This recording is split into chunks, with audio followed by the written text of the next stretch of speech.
Hello there, and welcome to the weekly Outside Views report on British politics. Former British Prime Minister Liz Truss has spoken out for the first time since her fall in October. In an essay in the Sunday Telegraph, she blamed a very powerful economic establishment and a lack of political support for her failure. Almost all of her plans for radical tax cuts, which she wanted to boost economic growth but triggered a financial crisis, have now been largely reversed. Truss, who has become Britain's shortest serving Prime Minister in history, spoke favorably of her predecessor Boris Johnson. He's now said to have ambitions to return to the top of the government. She did not mention her successor Rishi Sunak by name, but let it be known that she was critical of his tax policy, which was aimed at consolidating the budget. Business sentiment in the UK deteriorated less than expected in January. That's what S&P Global's Purchasing Managers Index fell by 0.5 points from the previous month to 48.5 points. That's what S&P announced on Friday in London, according to a second estimate. Economists expected an average of 47.8 points to confirm the initial estimate.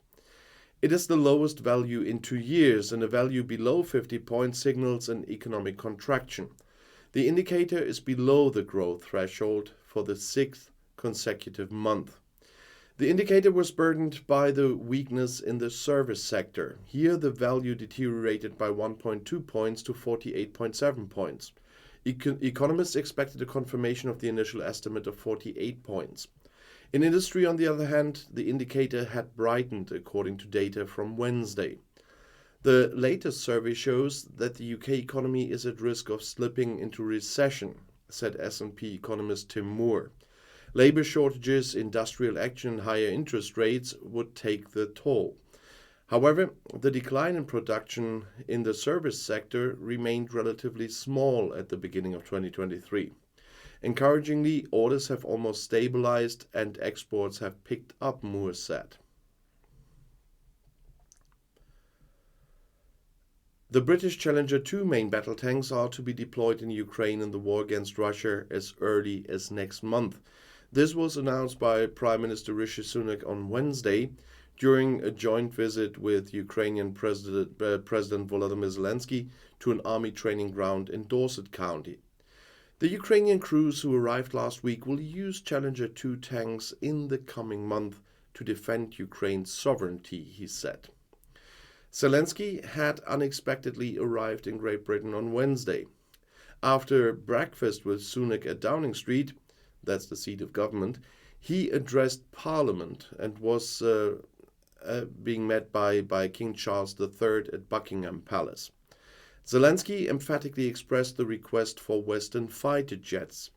In the evening, he was received by French President Emmanuel Macron and German Chancellor Olaf Scholz in Paris. And today he is a guest at the EU summit in Brussels. Sunak announced that he would check the availability of fighter jets. He also assured the training of pilots and Marines. However, he did not give a promise to deliver fighter jets. But there's talk of longer-range missiles to help protect civilians. Zelensky stressed the importance of missiles to ward off the threat posed by drones. Great Britain has been training Ukrainian fighters for a long time, now also on battle tanks. On the occasion of the visit of the Ukrainian President Volodymyr Zelensky, the British Prime Minister Rishi Sunak has checked whether fighter jets are available for Ukraine. Sunak has asked Defence Secretary Ben Wallace to examine what machines the UK could theoretically deliver to Ukraine. Downing Street said this on Wednesday, but it would be a long-term solution.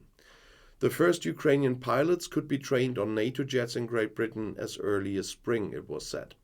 So far, Sunak has been reluctant to respond to demands of the delivery of fighter jets, such as those raised by ex-Prime Minister Boris Johnson.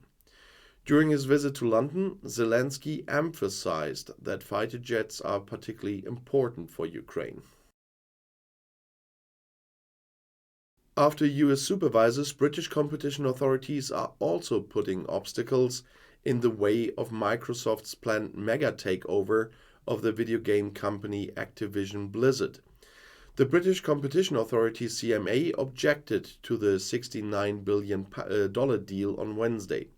They warned of higher prices for video gamers by distorting competition. There's already a serious hurdle for the takeover in the USA with a lawsuit from the supervisory authority FTC. The British antitrust authorities are particularly bothered by the fact that Microsoft would also own the fighting game Call of Duty with the deal. They fear that Microsoft will only make Call of Duty and other Activision Blizzard games available exclusively on its Xbox platform, thereby weakening competitors such as Sony with its PlayStation console. The CMA plans to present its decision on the case on April 26th. The British Treasury and the Bank of England are examining the introduction of a digital pound, as announced on Tuesday night. It's the solution to a problem that doesn't exist yet, commented the BBC. Preliminary work for digital central bank money is underway in more and more countries, including here in the euro area, and is primarily about data. Private individuals are already sharing their data with companies such as the PayPal payment service, for example, when trading online. It's a world where people may choose to trust international private sector brands in finance or technology more than the state, the BBC said. What if mega corporations like Amazon or Alibaba or TikTok from China offered their own digital currencies? Leaving no rules here would allow these companies to set up their own circuits that would weaken central bank currencies. With payments with a digital pound or a digital euro, which would be issued and supported by the respective central bank, such worries disappeared for consumers but also for the state. The digital pound could come in the second half of the 2020s. A digital euro is not expected until the 2026 at the earliest. However, nothing has been decided yet, as the Bank of England and the European Central Bank make it clear at the moment. The economic importance of the United Kingdom for German foreign trade is steadily declining 3 years after Brexit.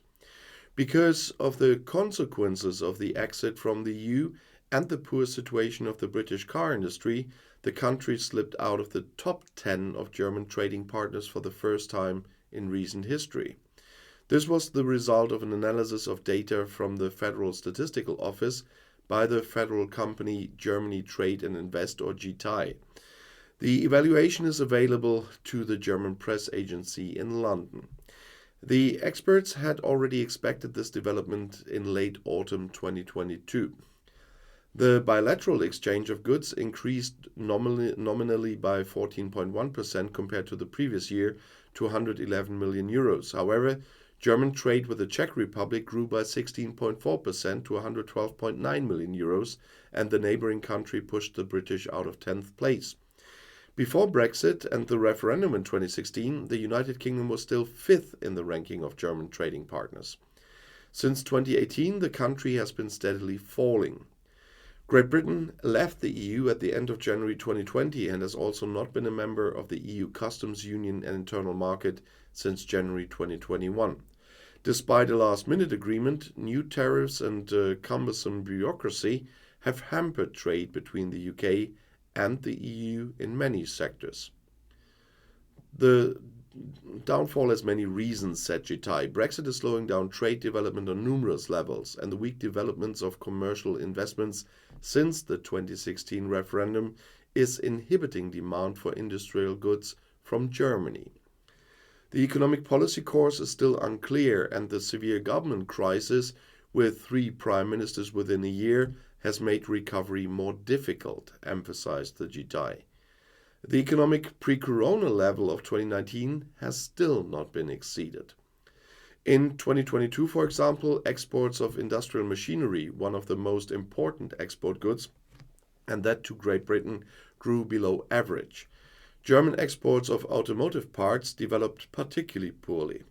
And this was because British car production experienced its weakest production year since 1992 due to the consequences of the pandemic and ongoing supply shortages.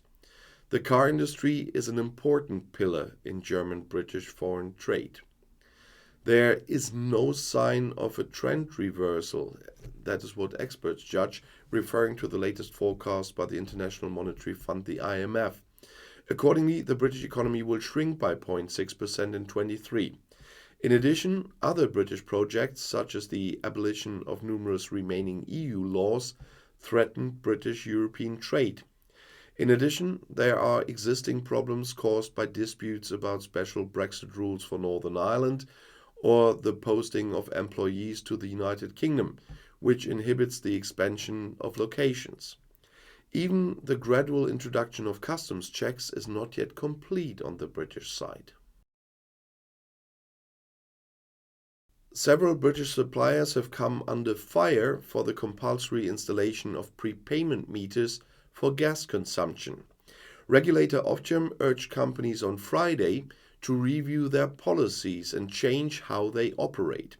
The heavyweights British Gas and EDF announced that they would suspend the installation of the prepayment meter with the help of enforcement orders.